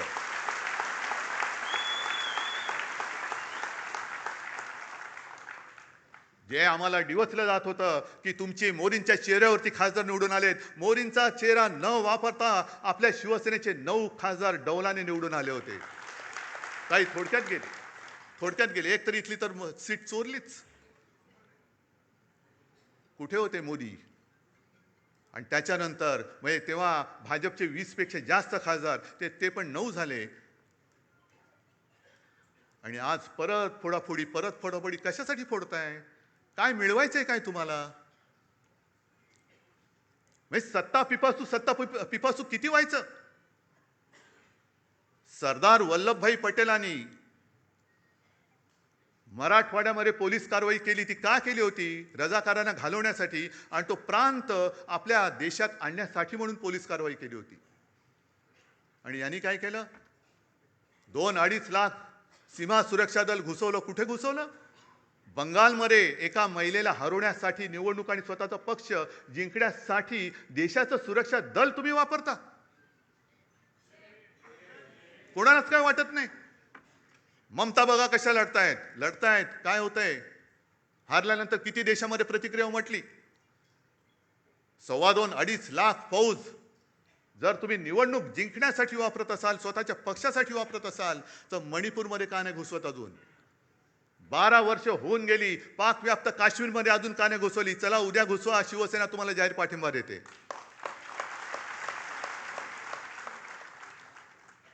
देशाचा हिताचा निर्णय घ्या ना तुम्ही. असं तोडून फोडून भामटेगिरी करण्यापेक्षा बोलवा ना आम्हाला. आम्ही तर पाकिस्तानी नाही होत ना. माझ्या घराण्याचा इतिहास आहे. तुमच्या असलं तर तुम्ही पण सांगा. असेल, मी कुठे नाही म्हणतोय. आम्ही पाकिस्तानातून आलेलो नाही आहोत. आम्ही सुद्धा देशप्रेमी आहोत. तुमच्या एवढेच किंवा तुमच्यापेक्षा जास्त काकणभर जास्त आम्ही देशप्रेमी आहोत. आणि आज जे आपल्याला विरोध करतायत हे तेच आहेत ज्यांनी शिवसेना प्रमुखांना विरोध केला. पण तेव्हा शिवसेना प्रमुखांची गरज होती त्यांना. माझ्या आजोबांना विरोध करणारे हे गोमूत्रधारी जे होते त्या प्रवृत्त्या परत बोकाळलेल्या आहेत. हो, मी त्यांना गोमूत्रधारीच म्हणतो. हे हिंदुत्व नाहीये, हे भोंदुत्व आहे. आमचं हिंदुत्व हे शेंडी जाणवाचं नाहीये. आमचं हिंदुत्व हे राष्ट्रीयत्व आहे. आमचं हिंदुत्व हे राष्ट्रीयत्व आहे. आणि हिंदूंमध्ये, आणि आज मला खरंच एका गोष्टीचा अभिमान वाटला की येताना परत आपले ते सगळे तेजस्वी भगवे झेंडे मला दिसले. कारण मी मागेच सांगितलंय, मशाल वेगळी ठेवा आणि भगवा वेगळा ठेवा. छत्रपतींचा भगवा होय, वारकऱ्यांचा भगवा, हिंदूंचा भगवा, महाराष्ट्र धर्माचा भगवा, त्याच्यावरती दुसरं कोणतेही चित्र नकोय. आणि जो भगव्यामध्ये भेद करतो तो अस्सल हिंदू असूच शकत नाही. त्याच्या रक्तामध्ये ही गद्दारांची, बेईमानीची, अवलादीचं, भेसळीचं रक्त आहे. भेसळयुक्त रक्त हे भगवा हातात घेऊ शकत नाही, घेता कामा नये. आज शिवसेना 60 वर्षाची झाल्यानंतर पुढे काय करणार? ज्या पद्धतीने आजच्या देशाचं राजकारण चालू आहे हे बघितल्यानंतर जनतेचा लोकशाहीवरचा विश्वास आता उडत चाललेला आहे. म्हणजे आज 2 कवींनी त्यांच्या कविता सादर केल्या. इंस्टाग्रामवरती आज मी एक कार्टून पाहिलं, ते पण सांगणार आहे. आणि एका कवीची एक कविता ती पण आत्ता मला आठवली. आपण काय म्हणतो? मशाली समोरचं बटन दाबा, आम्हाला मत मिळेल. काँग्रेस काय म्हणतं? हातासमोरचं बटन दाबा, आम्हाला मत मिळेल. पवारसाहेब म्हणतात तुतारीचं बटन दाबा, आम्हाला मत मिळेल. भाजप म्हणतात तुम्ही कोणाचंही बटन दाबा, तो माणूस आमच्याचकडे येणार आहे. मग निवडणुकीचा खर्च करता कशाला? आणि आता हे जे दिवस चाललेले आहेत ते बघितल्यानंतर डॉक्टर लोक आता प्रश्नचिन्हांकित झाले, तर आपण नेमकं करतो काय? कारण जे कार्टून मी म्हणत होतो ते सोशल मीडियावरती आज आले. एका सोने चोराला पोलिसांनी पकडले आणि तो चोर त्यांना सांगतो, हो साहेब, चोरी म्हणू नका, ऑपरेशन गोल्ड म्हणा. त्याशिवाय डॉक्टर आता गोंधळलेत की आपण चोरी करतोय की ऑपरेशन करतोय. पण हे असं ऑपरेशन जर होत असेल तर तुम्हाला सगळ्यांना आणि आपल्या देशाला मिळून ऑपरेशन कमळ करावं लागेल. हा लोकशाहीचा धोका आहे. लोकशाहीला हा धोका आहे. देश असंच जर का चालत राहिलं तर देश अराजकाच्या दिशेने चाललेला आहे. ही मला वाटणारी भीती आहे. मी भाकीत करणारा नाहीये. ज्योतिषावरती तर माझा बिलकुल विश्वास नाहीये. पण समोर, म्हणजे तुम्ही आता समोर दिसतात तेच भवितव्य आहात. कारण ज्या देशामध्ये तरुणाईला झुरळ म्हटलं जातं, मानलं जातं, त्या देशाचं भविष्य काय असणार? आपल्याला जे काही या निवडणुका हे जिंकतायत, वाटेल ते करून निवडणुका जिंकतायत आणि पदं बळकावतायत. बरं, एवढं तर कमी पडतंय. तुमच्याकडे बहुमत आहे तरी स्थानिक स्वराज्य संस्था असतील, आणखीन काही असेल, पलीकडनं कोणाला अर्जच भरू द्यायचा नाही. अर्ज भरला रे भरला की उचल त्याला. कशासाठी हे करताय? एवढं सगळं मिळून तुम्ही जाणार आहात कुठे? काय करणार आहात देशाचं? आणि मग ते जे नड्डा बोलले होते की देशामध्ये फक्त एकच पार्टी राहील, वन नेशन वन इलेक्शन, हा एक भाग. पण यांची वाटचाल वन पार्टी नो इलेक्शनकडे चाललेली आहे. एकच पार्टी राहील, दुसरी पार्टी राहताच कामा नये आणि सगळं काही आमचं, याच्याकडे या दिशेने चाललेली आहे.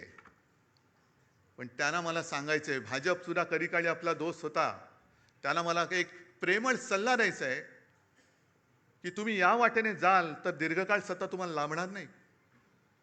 आणि ज्यांना आपण आपल्या देशाचं भाग्यविधाते समजतो त्या तरुण मुलांना जर का तुम्ही झुरळ समजत असाल तर एक लक्षात घ्या, आपलं स्वातंत्र्य हे निवडणुका जिंकून मिळालेलं नाही. त्या वयातल्या मुलांनी क्रांती केली म्हणून आपल्याला स्वातंत्र्य मिळालेलं आहे. ती मुलं जर का पेटली तर हे तुमचं सरकार सुद्धा राहणार नाही. काढा ना, काय वय होती? खुदिराम बोस 17 वर्ष, अनंत लक्ष्मण कानेरे काय वय होतं? भगतसिंग काय होतं वय होतं? राजगुरू काय वय होतं? ही सगळ्यांची वय काढा. ही आताचा जो काही शब्द आहे जेन झी, त्या जेनझीच्या वयोगटातली सगळी मुलं होती. काय बेकार होती? अशीच फिरत होती. त्यांना काय उद्योगधंदे नव्हते. चाफेकर बंधू किती वर्षाचे होते? पण त्यांना माहिती पण नव्हतं देश स्वातंत्र्य नाही, माझा देश गुलाम आहे, माझी भारत माता गुलामगिरीत राहता कामा नये. मेलो तरी 72, पण मी माझ्या देशाला स्वतंत्र करेन. आता देश म्हणजे कोण? आपण.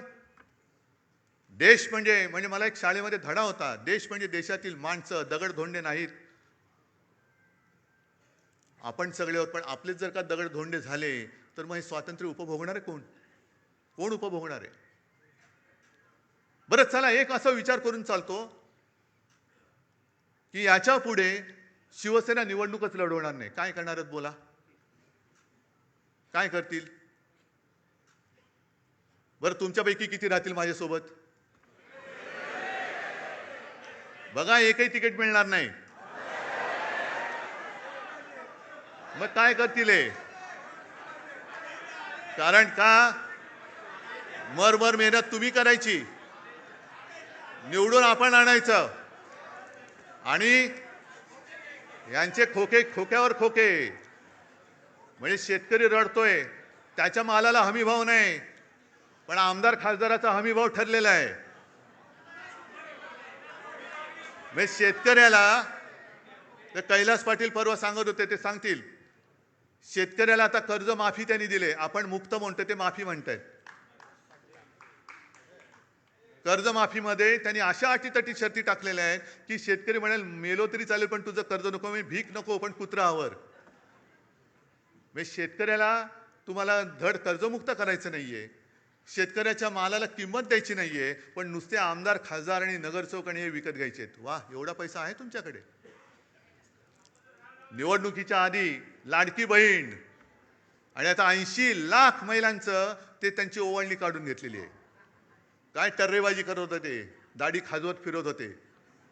काय मिळाले की नाही, मिळाले की नाही. पण मला एका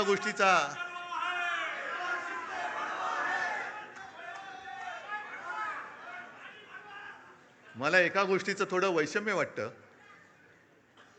की अरे मेहनत तुम्ही केले ना, मत तुम्ही दिले ना, मग जाब विचारण्याचा अधिकार तुम्ही का सोडताय? का नाही जाब विचारत? हिम्मत होते कशी? होते कशी? आदेश काय देऊ? निवडून आणा म्हणून तुम्हाला मी आदेश दिला होता, तुम्ही निवडून दिलं, मग मेहनत तुम्ही घेतलेली आहे. मेहनत केल्यानंतर जाब विचारण्याचा अधिकार तुमचा आहे, तुम्ही तो बजावत नाही आहात. विचारा जाब त्यांना. आणि मी स्वतः बघितलेलं आहे, हे आता जे गेलेत त्याला कैलास साक्षीदार आहे. माझं भाषण झाल्यानंतर तुडुंब सभा होती. माझं भाषण झालेलं एक शेतकरी आला, मळके कपडे, शेतकऱ्याचे कपडे तसेच असतात, आणि एक बटवा घेऊन आला. मला म्हणाला की उद्धवजी, तुमच्या हस्ते ही मला मदत आपल्या उमेदवाराला द्यायची आहे. किती असेल हो त्याच्यामध्ये पैसे? हां, काय शेतकऱ्याची कमाई किती असेल, किती पैसे असतील त्याच्यामध्ये? मी नाही बघितले. पण एवढूसा बटवा होता, पण तो प्रेमाने द्यायला आला होता, आणि त्या प्रेमाच्या 1 रुपयाने ती निवडणूक आपण जिंकलो होतो. समोरून पैशाचा महापूर होता, धबधबे कोसळत होते. 50 कोटी काय, 100 कोटी काय? का? तर शिवसेनेला हरवायचं. त्याच्यासाठी हा हरामाचा पैसा हे आपल्या समोर ओतत असताना शेतकऱ्यांसारखी सारी गरीब माणसं त्याच्या कष्टाचा पैसा देऊन आपले खासदार त्यांनी जिंकून आणले होते. कुठे फेडाली पाप? कुठे फेडाल? आणि तेच उमेदवार बोलले होते की खंडोजी खोपडे नाव घेतलं तर तुम्ही काय म्हणता, सूर्याजी पिसाळ नाव म्हटल्यानंतर तुम्ही काय म्हणता. मग 400 वर्ष झाली तरी त्यांच्या कपाळावरचा गद्दारीचा शिक्का पुसला नाही. यांना किती वर्ष लागतील यांच्या कपाळावरचा शिक्का पुसायला? हे ज्यांनी विचारलं त्यालाच विचारा आता, तू काय म्हणतोय?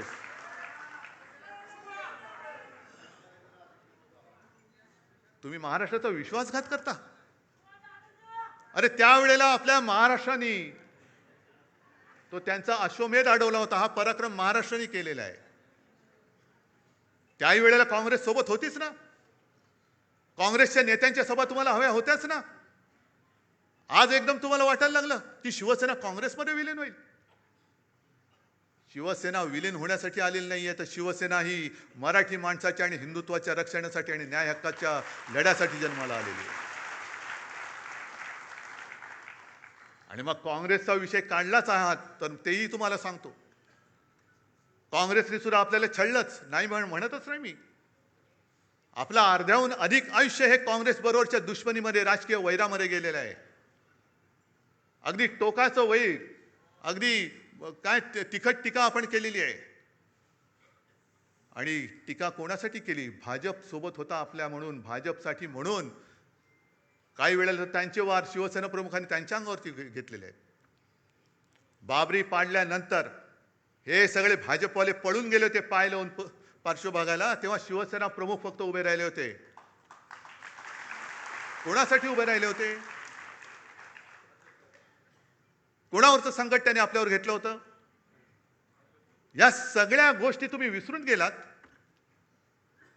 अगदी बाबरी पाडल्यानंतर सुद्धा आरोपी नंबर 1 का 2 हे आपले हिंदू हृदय सम्राट होते. मला वाटतं 1 नंबर अडवाणी, 2 नंबर शिवसेना प्रमुख.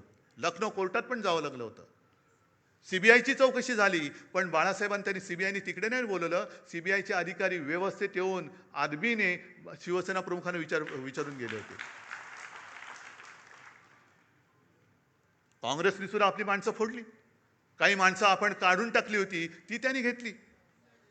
पण कधीही काँग्रेसने त्याच्यापैकी कोणालाही मुख्यमंत्री केला नव्हता. मुख्यमंत्री कुठे होता? कधी काँग्रेसने आपल्याला छळलं असं छळलेलं नव्हतं. कधीही काँग्रेसने मातोश्रीवरती डोळे असे हावरटासारखे उगारून बघितलेले नव्हते. पण आज भाजपा शिवसेना मुळासकट उखडून टाकायला निघालेला आहे. मातोश्रीला बदनाम करायला निघालेला आहे.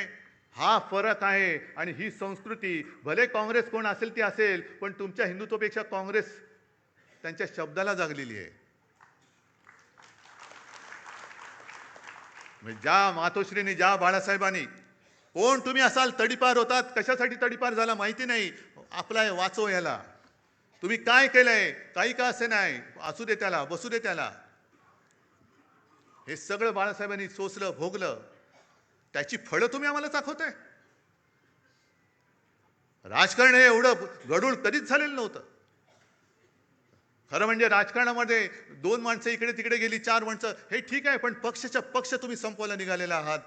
ज्या पक्षाने तुमचं बोट धरलं नसतं, तर तुम्हाला कोणी ओळखलं नसतं, तुम्ही तिथेच त्याच वेळेला गाडले गेला असतात, त्यांना तुम्ही आज संपवायला निघालात.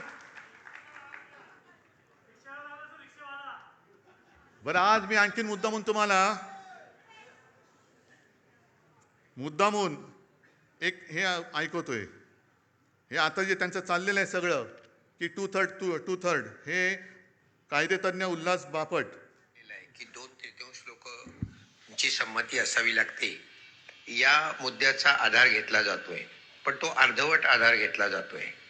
आता 10व्या शेड्यूलमध्ये असं म्हटलेलं आहे की जर का एखाद्या सदस्याने आपणून पक्ष सोडला तर तो डिस्क्वालिफाय होतो या 10व्या शेड्यूल खाली. आणि मग 4थ्या पॅरेग्राफमध्ये लिहिलंय की यातनं कोण कोण वाचू शकतं, तर पक्षाने जर का विलिनीकरण केलं आणि त्याला 2/3 सदस्यांनी जर का संमती दिली तर ते वाचतात. म्हणजे निर्णय जो आहे मर्जरचा तो पक्षाने घ्यायचा. या 6 लोकांकडे तो मर्जरचा निर्णय नाहीये. हे त्या तिकिटावर निवडून आलेले, तो पक्ष नाहीये, पक्ष वेगळा आहे. त्यामुळे इथे निर्णय जो आहे तो उद्धव ठाकरेंनी घ्यायचा आहे. आणि मग जर का 2/3 असतील तर ते वाचतील. तर आता याच्यावर सुप्रीम कोर्टाने आतापर्यंत 4 वर्ष हा खटला पडू नये, अजून सुप्रीम कोर्टाने याच्यावर निर्णय दिलेला नाही. मला तर काही वेळा असं वाटतं की इतक्या उदात्त हेतूने हा अँटी डिफेक्शन लॉ केला होता 85 साली, की ही जी संसदीय लोकशाही आहे त्याचा आत्माच मुळी पक्ष पद्धती आहे. तर ती निकोप ठेवायची असेल तर पक्षांतर बंदी कायदा पाहिजे म्हणून हा केला. त्याचं इतकं विकृतीकरण गेल्या काही दिवसांमध्ये केलंय 4 वर्षामध्ये, आणि सुप्रीम कोर्ट गप्प बसलंय. तर मला तर काही वेळा असं वाटतं राज्यघटना शिकवणारा म्हणून की या विकृतीकरणाला सगळ्यात जास्त कोणी जबाबदार असेल तर सुप्रीम कोर्टच जबाबदार आहे.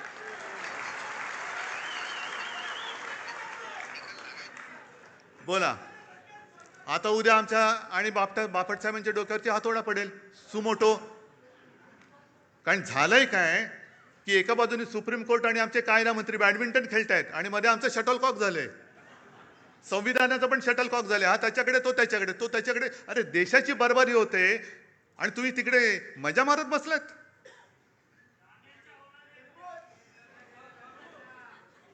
पण आता विचार सगळ्यांनी केला पाहिजे, केवळ शिवसेनेने नाहीये. हा विषय शिवसेनेचा नाहीये. का शिवसेना पाहिजे, एक तर शिवसेना हवी आहे की नको आहे, हा विचार सगळ्यांनी करा. महाराष्ट्राने केला पाहिजे. आज सुद्धा मी जेव्हा जातो, म्हणजे अगदी ठीक आहे, मी जिल्हा परिषद निवडणुकीला नाही फिरलो कोणी. याचं कारण मला स्थानिक नेते उभे राहिले पाहिजेत. त्यांच्या जीवावरती तुम्ही शिवसेनेची धुरा ही स्थानिक पातळीवर तरी सोपवणार आहात की नाही? का प्रत्येक वेळेला आपले पंतप्रधान येतात, अगदी दूध संघाच्या निवडणुकीला सुद्धा भाई और बहिनो. मग माझे स्थानिक लोक आहेत कुठे? बरं, तुम्ही खासदार आहात, तुम्ही आमदार आहात, अरे करा ना निवडणूक, लढवा. पण ज्या वेळेला आपत्ती आली होती मराठवाड्यावरती, या गेल्याच वर्षी जमीनच्या जमीन वाहून गेली होती, शेतकऱ्याची जमीनच्या जमीन. महापुरामध्ये घरं वाहून गेली, भांडीकुंडी वाहून गेली, वह्या पुस्तकं वाहून गेली. तेव्हा मुख्यमंत्री उपमुख्यमंत्री कोणी आले नव्हते. मी आणि माझ्या बरोबर हे सगळे अंबादास, चंद्रकांत खैरेसाहेब, कैलास वगैरे त्यावेळेतले सगळे आमदार, खासदार आणि आपले शिवसैनिक त्यांच्या मदतीला धावून गेले होते. मी मुख्यमंत्री होतो. हे सांगावं का लागतंय? कारण लोक विसरतात. कोणी न मागता कर्जमुक्ती ती सुद्धा कोणत्याही प्रश्नाशिवाय मी केली होती. 10 रुपयामध्ये शिवभोजन दिलं होतं. आणि करोनामध्ये काय केलं होतं हे तुम्हाला माहिती आहे. आणखीन आमच्या घराण्याचा जो इतिहास आहे तो एक सांगायचा राहिला, कारण प्रबोधनकारांपर्यंत तुम्हाला सगळ्यांना माहिती आहे. प्रबोधनकारांचे वडील सीताराम ठाकरे कोणालाच माहिती नाही आहेत. माहिती असतील कसे, कारण जसा करोना आला होता तसं त्यावेळेला प्लेग आला होता. आणि तेव्हा आमचं घराणं हे पनवेलमध्ये राहायचं. आणि प्लेग म्हणजे काय, लागला की गेला, म्हणजे कोणाला गाठ आली का गेलाच. आणि त्याच वेळेला मग ते रँड वगैरे ते सगळं झालं ते पुण्यामध्ये ते तिकडे. पण मृतदेह वाहून न्यायला कोणाची तयारी नव्हती, हिंमत होत नव्हती. तेव्हा प्रबोधनकारांचे वडील सीताराम ठाकरे आणि त्यांच्या सगळ्या मित्रमंडळींनी हे मृतदेह वाहण्याचं काम केलं आणि त्याच्यात ते घेऊन ते गेले. आहे कोणाचा असा घराण्याचा इतिहास? आमच्या अंगावर येते येता. आणि म्हणून मी आज शेवटी तुम्हाला विचारतोय, मी आजपर्यंत तुम्ही मला जपलत कारण शिवसेना प्रमुखांचा आदेश. जसं शिवसेना प्रमुखांनी सांगितलं की जसं तुम्ही मला जपलं मी तुम्हाला जपलं, तसं उद्धवला सांभाळा, आदित्यला सांभाळा, तसं मी आज तुम्हाला सांगतोय. मी कसा आहे तुम्हाला माहिती आहे. माझ्या माणसाने माझ्यावरती बोट दाखवलं तर एक क्षण सुद्धा मी राहणार नाही तिकडे. आणि म्हणून मी मुख्यमंत्री पद सोडलं आणि वर्षा सोडून मातोश्रीला गेलो. त्याच्यामुळे नाटक म्हणून मला कधी जमलेलं नाही आणि करण्याची गरज नाही आहे. मला जर का काही पाहिजे असतं तर आज सुद्धा मी विनासायास विधान परिषदेमध्ये टिकोजीरावासारखं जाऊन बसलो असतो, पण मी नाही गेलो. म्हणून मी आज तुम्हाला सांगतोय, विचार करून उत्तर द्या. 60 वर्ष पूर्ण झालेली आहेत. गेली जवळपास 12-13 वर्ष मी तुमची नेतृत्वाची जबाबदारी सांभाळतोय. पण जे आरोप माझ्यावरती होत आहेत ते जर तुम्हाला खरं वाटत असतील तर तुम्ही मला सांगायचं, मी आत्ता या पदावरनं पाय उतारवायला तयार आहे. फक्त माझी एक अट आहे की ही सोन्यासारखी शिवसेना चोराच्या दरोडेखोराच्या हातात जाऊ द्यायची नाही. तुमच्यापैकी एक शिवसैनिक येऊ द्या, तो शिवसेना पक्षप्रमुख बनेल, मला त्याचं सुद्धा कौतुक वाटेल. मला नेतृत्वाची सोच नाही, मला नेतृत्वाची हाव नाहीये. मी आत्ता हे पद सोडायला तयार आहे. पण कोणी लाचार, गद्दार, भेसळयुक्त रक्ताचा माणूस माझ्यावरती आरोप करत असेल तर त्याला उत्तर तुम्ही द्यायचं आहे. बाकी मी डगमगलेलो नाहीये, मी खचणारा नाहीये. अनेक संकट आली, अनेक वादळं आली, मी पळणारा नाहीये. मी पहाडासारखा उभा राहीन, जबाबदारी स्वीकारेन. पण तुमच्या मनात जोपर्यंत विश्वास आहे तोपर्यंतच हे मी करेन. आणि ज्या क्षणी तुम्हाला वाटेल त्या क्षणी मी हे पद सोडल्याशिवाय राहणार नाही. जय हिंद, जय महाराष्ट्र.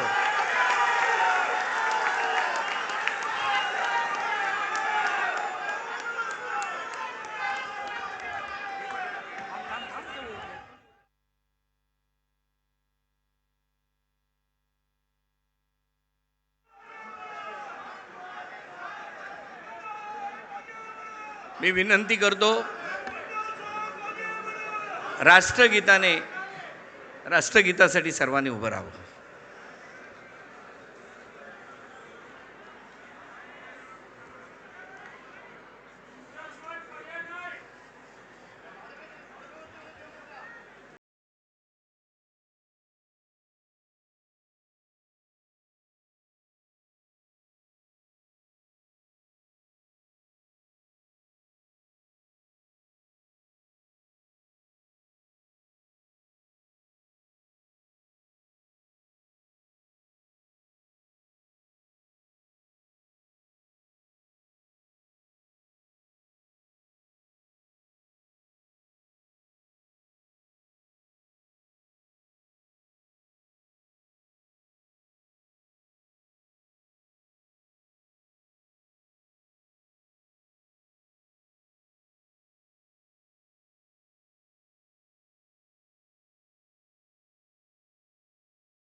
मला साथ द्या. आमचे नेते उद्धवजी ठाकरे, आमचे नेते, अरे आमचे नेते, आमचे नेते उद्धवजी ठाकरे, आगे बढ़ो.